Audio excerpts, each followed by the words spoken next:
So when we talk about this meditation, there's many types of meditation. Many of you may have done guided meditations, you may have done visualizations, you may have done contemplation on the Lord's Prayer or some words of wisdom. You may have put your attention on your breath. There are many, many different types of meditation. What we are going to be doing tonight is a mantra-based meditation. And mantras are words of power whose effects are known, that are all life-supporting at every level of creation. And we're going to find mantras come from that tradition, the Vedic tradition of ancient India. And we're going to find that this is the most ancient culture and tradition on the entire planet. It actually incorporates all of the culture and knowledge and wisdom of Lemuria, Atlantis, and these post-Atlantean times. So it actually embodies the very history of mankind.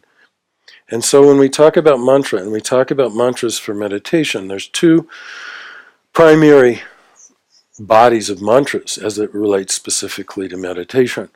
There are what are called saguna mantras, and there are nirguna mantras. Saguna mantras are mantras with attributes. Nirguna mantras are mantras without attributes. What does that mean? When we start talking about the nature of creation, there are 7 cosmic planes, and there are 7 subplanes to every cosmic plane. 7 sevens is 49. And we're going to find there's a 50th plane, which is really beyond a plane. It is the source. It's the transcendent. It's the absolute. It's that from which all the other 49 come. It is the source of the manifestation of all of the other 49. So there's 50 realms. And we're going to find that in the science of mantra and in the science of meditation, that there are mantras that can take you to any one of those 49 levels in experiential reality. Any one of those 49 dimensional realities. And we're going to find that we can have that experience and we can gain those abilities and powers of those dimensions. And just so we have a frame of reference, that realm that we are in this dense physical material reality, is the lowest realm of all of those 50 realms. To give us an idea, if we want to get to source consciously, we have to be able to cut through all 49 levels to get to the 50th.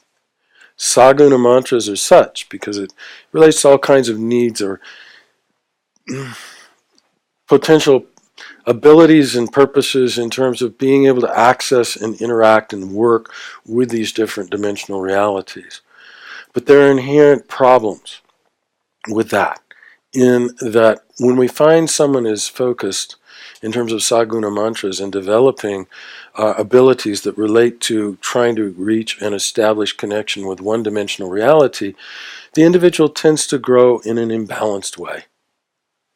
This gets into issues on the spiritual path in terms of people getting involved in powers and getting caught up in things that really can be tempting in terms of them losing their balance, losing their way, and maybe misusing some of those abilities and powers. They grow and develop in an imbalanced way because they're focusing on a particular one aspect. So in contrast to that, there are nirguna mantras, mantras without attributes. And we're going to find these nirguna mantras actually cut through all 49 levels and get to the 50th level. The transcendent, the absolute, the unmanifest, the pure consciousness, the source of all the others. And we find with nirguna mantras that then basically we grow holistically.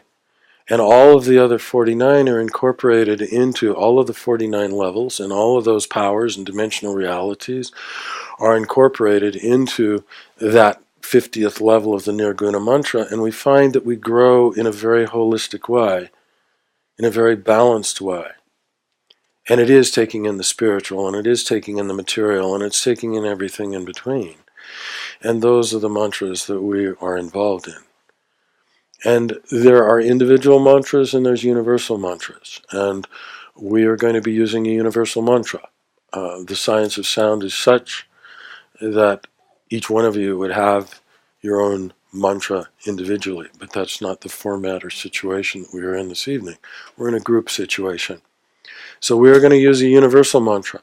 And a universal mantra is one that is good for anyone and everyone. It takes you to the same place. whether you have an individual mantra or universal mantra. And the mantra that we are going to use is the mantra Soham. And if we were going to transliterate it, we would spell it S-O-H-U-M. Soham means I am that. I, the microcosm, am that, the macrocosm. The macrocosm is the great universe. It's the creation and all of its dimensional realities. I am the microcosm, the small universe. And I referenced it before. It's kind of mind-boggling, but I assure you it's absolutely true that the entire creation is structured inside each and every one of you. You are this creation in miniature.